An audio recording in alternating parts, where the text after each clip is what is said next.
The new Samsung Galaxy S25 is here, and yeah, this gets a lot more exciting because this time in India, it finally gets the same chipset as the Ultra, the Snapdragon 8 Elite for Galaxy.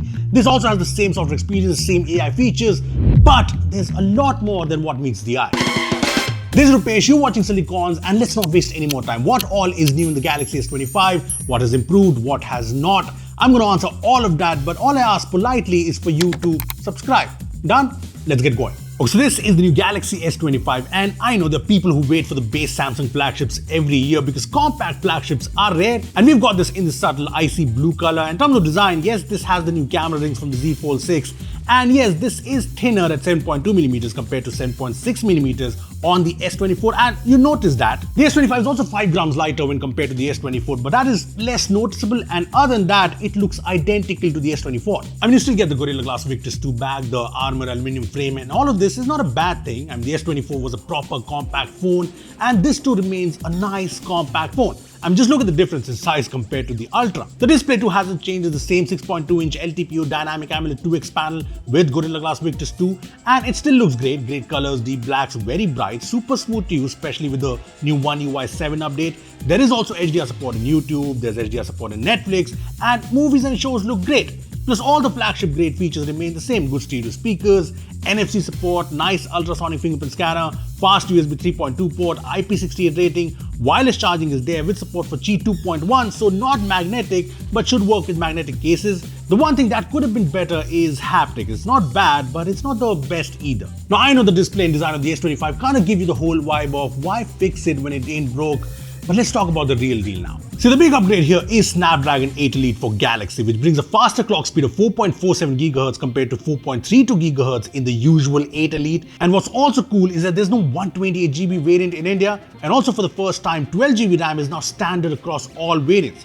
There's also a 15% bigger vapor chamber here for better thermals. Now, coming back to the 8 Elite for Galaxy, the faster clock speed results in the first time I've seen a phone hit 10K in the multi-core score in Geekbench. Yep, this is insane, finally. Now, the Antutu scores aren't as crazy as Geekbench, but good enough. And the 3D Mark scores are great too, although stability is kind of okay. The storage speeds are also what you'd expect from UFS 4.0. I mean, all in all, 8 Elite for Galaxy in the S25 is a huge upgrade compared to the S24's Exynos 2400. Now, I know there's always doubts when a compact phone brings power-packed performance, but I did not notice any issues with performance and thermals in this phone.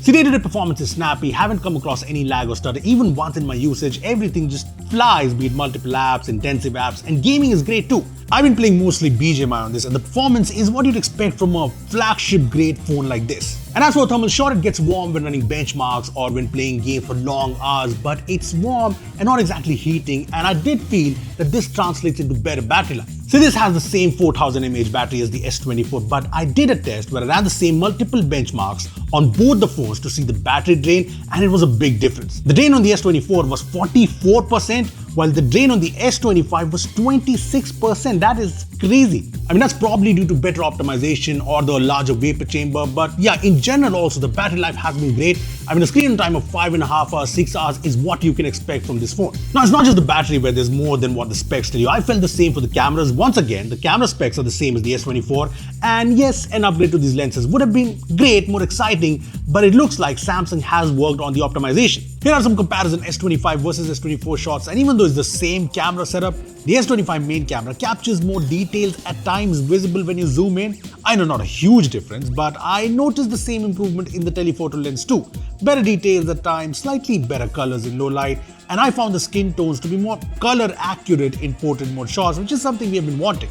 Even the video quality, especially at low light, seems to be marginally improved. You can see better colors if you look at the tree. The noise handling is slightly better. Look, it's not a crazy difference, but I did notice subtle improvements. Plus, you get all the new camera features. You get the Pro Visual Engine for smoother lens switching, better shutter response. There's the new zoom slider for zooming in smoothly. I also like how you get total control over filters. Yeah, this wasn't present before. You also get all the pro features. You can record in 10-bit HDR. You can record in log now. In Expert RAW, you now get 2 exposure monitoring features. There's zebra pattern and false color. There's also support for 2 ND filter strengths, and there's virtual aperture to adjust the depth in real time. And since we are talking features, this also gets all the new Galaxy AI features. There's now Brief available as a widget, shows up in the now bar in the lock screen, and brings you different briefs during different times in the day. For example, in the night, it shows you your memorable moments from the day, the next day's weather, mindfulness features before you go to bed, your activity during the day, and more.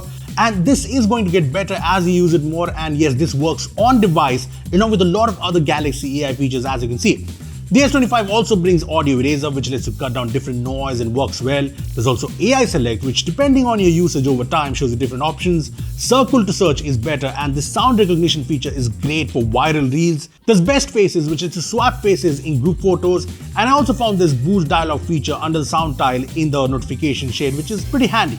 You also get Gemini, which like on the Ultra lets you change settings on your phone, and it works with Samsung apps seamlessly. So you can search for things and add it to your calendar or WhatsApp it to someone. And yes, this is running OneUI 7, and this will get 7 years of OS updates and security patches. So you get all the new cool widgets, the animations look slick, and you get the new features like the new notifications and quick settings page, the now bar, which is actually useful. Look, the Samsung Galaxy S25 might not feel like a big, exciting upgrade, and I get it. It looks and feels the same as the Galaxy S24, but after using it, I can tell you that there are a lot of good improvements, and this feels like a more refined, compact flagship. I mean, it is more power-packed now with 8 Elite for Galaxy, and while the specs don't show a big difference, I did find the S25 doing better in terms of battery and cameras. Plus, I like that this has all the new camera tricks and Galaxy AI features we saw with the Ultra, so no compromises. As for the pricing, the Samsung Galaxy S25 has launched in India at a starting price of rupees 80,999, but you can get the price lower. There's an instant bank discount of 10,000 rupees on HDFC credit cards, there's no cost EMI offers, and there's exchange bonuses up to 11,000 rupees. Anyway, I want to know what you guys think of the new Galaxy S25. Comment down below. Thanks for watching, and I'll see you in the next one.